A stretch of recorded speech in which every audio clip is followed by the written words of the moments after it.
ကိုမြတ်နိုးတယ်တန်မိုးထားတယ်လို့ဆိုရင်တဲ့ကိုအကောင်းဆုံးဖြစ်အောင်ထိမ့်သိမ့်ပါဒါပြောတာနော် I do my best ကိုပြောတာဘာလို့အကောင်းဆုံးဖြစ်အောင်လို့ကြိုးစားလို့ဆိုလို့ပညာရှာရင်လည်းအကောင်းဆုံးဖြစ်အောင်ကြိုးစားကိုကျင့်တရားလည်းအကောင်းဆုံးဖြစ်အောင်စီးပွားရှာရင်လည်းတော့ဖြစ်အောင်လို့ကိုမြတ်နိုးတန်မိုးထားတယ်ဆိုရင်ဒုစရိုက်တွေကရှောင်းအကောင်းဆုံးဖြစ်အောင်လုပ်ပါလို့ဆိုလို့ကိုကျင့်တရားအကောင်းဆုံးဖြစ်အောင်ကြိုးစားပါဘယ်ရွယ်မှာပဲဖြစ်ဖြစ်အကောင်းဆုံးဖြစ်အောင်လုပ်ပါလို့ဆိုလို့ငယ်ရင်နဲ့ငယ်တဲ့အလျောက်အရွယ်အလတ်ဆိုရင်လည်းလူလက်အရွယ်မှာလည်းပဲအကောင်းဆုံးဖြစ်အောင်အသက်အရွယ်ရတဲ့အချိန်မှာလည်းပဲအကောင်းဆုံးဖြစ်အောင်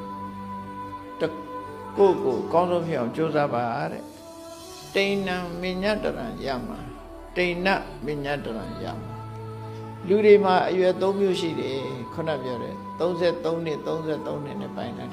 တက်တန်းတိုလာတဲ့အခါကျ25နှစ်နဲ့ပိုင်းလို့လည်းရမှာနော်ခုခေတ်တော့25နှစ်လောက်နဲ့ပိုင်းကြတယ်ပထမအရွယ်ဆိုတာတစ်ကနေပြီး25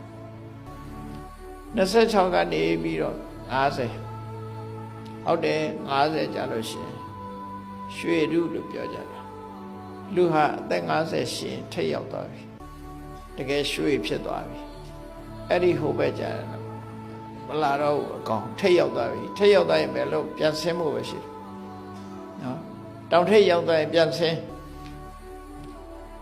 လူရဲ့ရှမ်းတောက်အရွယ်50ပဲ51ကနေစပြီးဟာနိတတကဆိုဖြစ်လာတာ50ကပညာတတကသိပညာထမြင့်တဲ့အချိန်က50မှာကုန်ဆုံးသွား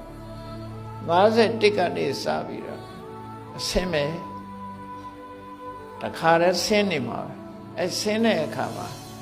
မဟုတ်တာလို့ရင်တော့မြန်မြန်ကြီးဆင်းသွားတာအဆင်းဘိမ့်တက်ပြီးတယ်ဆိုအဲ့ဒါပြောမဟုတ်တာတွေနဲ့သွားလို့ရှိရင်အဆင်းကဘိမ့်တက်လိုက်တယ်လို့ဖြစ်သွားတယ်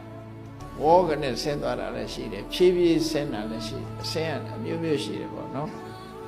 လိမ်မြန်ဆင်းတယ်လို့ဖြည်းဖြည်းဝဲပြီးတော့ဆင်းတဲ့လူလည်းရှိတယ်ထိုးချလိုက်တယ်လို့ဆင်းသွားတဲ့လူလည်းရှိတယ်50ဟာတော့ထွတ်ထိပ်ပဲဒါမို့ရွှေရုလို့ခေါ်တာနဲ့တော့အကြပဲစာပေကျမ်းကမှာတော့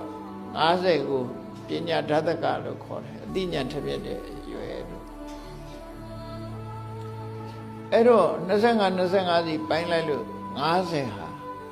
ထွတ်ထိပ်ရောက်နေတဲ့အရွယ်အဲ့ဒီအရွယ်3ပါးတဲ့ကတပါးပါကိုတရားဓမ္မချင်းညကျိုးကိုအထုခြင်းဖြင့်ထိမ့်သိမ်းဆောင်းလျှောက်ပါတဲ့စိတ်လို့ကိုလို့လှုပ်ချင်လှုပ်ပြီးမနေပါနဲ့လို့ဆိုလို့နော်ပထမရွယ်တော့ပျော်လို့ပါလို့အတော့အစားနဲ့နေကြတယ်ဒုတိယရွယ်အဲ့ဒါတွေဖြတ်ပါတရားဓမ္မနဲ့နေကြည့်ပါဒုတိယရွယ်မှာလည်းပဲဆက်ပြီးတော့မိုက်မြဲတတိယရွယ်ကြမလုပ်ပါနဲ့တတိယရွယ်လည်းလှုပ်တယ်ဆိုရင်သွားရောမျောလင့်ချက်မရှိတော့ဘူးလို့ဆိုလို့လေပေါ့နော်ဘဝတစ်ခုဆုံးသက်သွားရင်မျောလင့်ချက်မရှိတော့ဘူးဒါကြောင့်မို့ကိုမျက်နှိုးထိုက်တဲ့ပုဂ္ဂိုလ်အဖြစ်ကိုသိတယ်အသိဉာဏ်ရှိတယ်ဆိုတဲ့ပုဂ္ဂိုလ်ဟာတဲ့အရွယ်သုံးပါးတဲ့ကတရွယ်ရွယ်ကို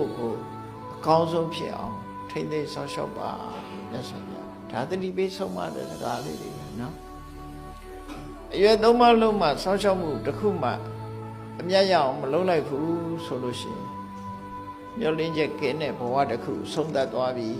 နောက်ဘဝလည်းမျောလင်းချက်မရှိဘူးဒီဘဝမျောလင်းချက်မရှိသလိုနောက်ဘဝလည်းမျောလင်းချက်မရှိဘူးဒီတရားကိုမြတ်စွာဘုရားဟောတာ